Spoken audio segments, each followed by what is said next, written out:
আশা করি আপনারা সবাই ভালো আছেন। আমাদের ভিডিওগুলো যদি আপনাদের কাছে ভালো লেগে থাকে তাহলে লাইক দিন, কমেন্ট করুন, শেয়ার করুন আর চ্যানেলটি সাবস্ক্রাইব করুন। তো চলুন আর বেশি দেরি না করে ঘটনায় চলে যায়। রাত 12:47। আমাদের গ্রামের পাশেই একটা পুরনো কবরস্থান ছিল। ছোটবেলা থেকেই সবাই সেই জায়গাটা এড়িয়ে চলতো। লোকজন বলতো, দিনে যা দেখো রাতে সেটা একই থাকে না। আমি এসব বিশ্বাস করতাম না। একদিন বন্ধুদের সাথে বাজি ধরলাম, প্রমাণ করব কবরস্থানে কোনো ভূত নেই। শর্ত ছিল সহজ, রাত 1টায় কবরস্থানের একদম শেষ মাথার কবর পর্যন্ত গিয়ে একটা ছবি তুলে আনতে হবে। আমি রাজি হয়ে গেলাম, কিন্তু সেদিন রাতে আমি এমন কিছু দেখেছিলাম যা আজও ভুলতে পারিনি। রাত 1:10, ফোনে টর্চ জ্বালিয়ে কবরস্থানের ভিতরে ঢুকলাম। চারপাশ নিস্তব্ধ, দূরে কুকুর ডাকছিল, হালকা কুয়াশা মাটির উপর ভাসছিল। আমি ধীরে ধীরে ভিতরের দিকে এগোতে লাগলাম। শুরুতে সব স্বাভাবিক ছিল, পুরনো কবর, ভাঙা ফলক, আগাছা।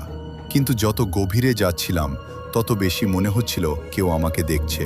কবরস্থানের মানচিত্র আমি আগে দেখেছিলাম, সেখানে মোট 107টা কবর ছিল, কিন্তু হাঁটতে হাঁটতে আমি গুনে দেখলাম 108। আমি আবার গুনলাম, আবারও 108, একটা অতিরিক্ত কবর যেটা মানচিত্রে নেই।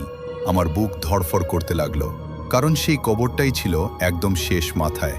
আমি কবরটার কাছে গেলাম, ফলকটা নতুন, মাটিও যেন সদ্য খোঁড়া, কিন্তু সবচেয়ে অদ্ভুত ব্যাপার, ফলকে কোনো নাম নেই, শুধু একটা তারিখ, আর সেটা আগামীকালের তারিখ। আমার হাত ঠান্ডা হয়ে গেল।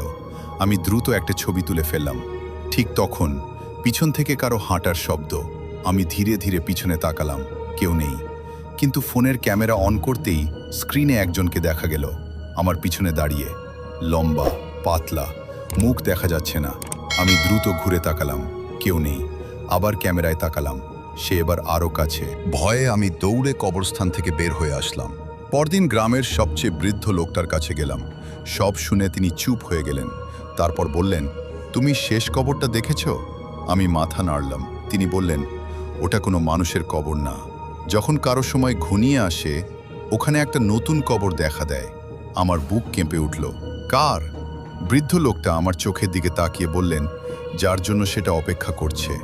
আমি দ্রুত আগের রাতের ছবিটা খুললাম, আর তখনই আমার শরীর অবশ হয়ে গেল, কারণ ফলকে এবার একটা নাম দেখা যাচ্ছে। আগে ছিল না, এখন আছে। নামটা আমার নিজের, আর নিচে লেখা, আগমন আগামীকাল রাত 1টা। পরের পুরো দিন আমি আতঙ্কে কাটালাম, নিজেকে বোঝালাম সবই কাকতালীয়, কিন্তু রাত বাড়ার সাথে সাথে ভয়ও বাড়ছিল। রাত 12:50, ফোনে একটা অজানা মেসেজ এলো, তুমি আসবে তো? আমি উত্তর দিলাম না। 1 মিনিট পর আরেকটা মেসেজ, সবাই আসে। তারপর একটা ছবি, কবরস্থানের শেষ কবর, আর তার সামনে দাঁড়িয়ে আছে আমি। রাত 1টা, হঠাৎ ঘরের সব লাইট নিভে গেল, পুরো বাড়ি অন্ধকার। তারপর দূর থেকে মাটি খোঁড়ার শব্দ। শব্দটা ধীরে ধীরে কাছে আসছিল, মনে হচ্ছিল কেউ মাটি খুঁড়তে খুঁড়তে আমার ঘরের দিকে এগিয়ে আসছে। আমি জানলার দিকে তাকালাম, আর তখন আমার বুক থেমে গেল। বাড়ির উঠানে একটা নতুন কবর, যেটা আগে ছিল না। তার পাশে দাঁড়িয়ে আছে অসংখ্য ছায়ামূর্তি, সবাই মাথা নিচু করে, আর মাঝখানে সেই নামহীন মানুষটা। সে ধীরে ধীরে মাথা তুলল, তারপর খুব আস্তে হাত তুলে আমাকে ইশারা করল, যেন বলছে, তোমার জায়গা প্রস্তুত। পরদিন সকালে প্রতিবেশীরা বাড়ির দরজা খোলা দেখতে পায়। ঘরের সবকিছু ঠিকঠাক, শুধু বিছানার উপর একটা ফোন। ফোনের শেষ ছবিতে দেখা যায় কবরস্থানের সেই শেষ কবর, আর ফলকের নাম বদলে গেছে।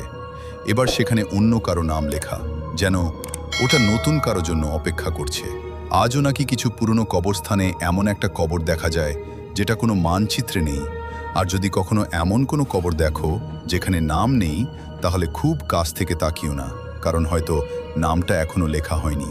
বন্ধুরা, গল্পটা যদি তোমার বুক কাঁপিয়ে দিয়ে থাকে তাহলে ভিডিওটা লাইক করে দিও, কারণ তোমাদের একটা লাইকই নতুন নতুন ভয়ঙ্কর গল্প বানানোর অনুপ্রেরণা দেয়। কমেন্টে লিখে জানাও শেষ কবরটা দেখলে তুমি কি করতে। আর যদি এমন আরও ভয়ঙ্কর, গা ছমছমে, রাতের ঘুম কেড়ে নেওয়া হরর গল্প শুনতে চাও, তাহলে এখনই সাবস্ক্রাইব করে বেল আইকন অন করে দাও, কারণ সামনে আসছে আরও রহস্যময় কবরস্থান, অভিশপ্ত বাড়ি, অদ্ভুত ফোন কল আর এমন সব ভয়ঙ্কর গল্প যেগুলো শোনার পর রাত 3টায় একা থাকতে চাইবে না। পাশে থাকো, নতুন গল্প খুব শীঘ্রই আসছে।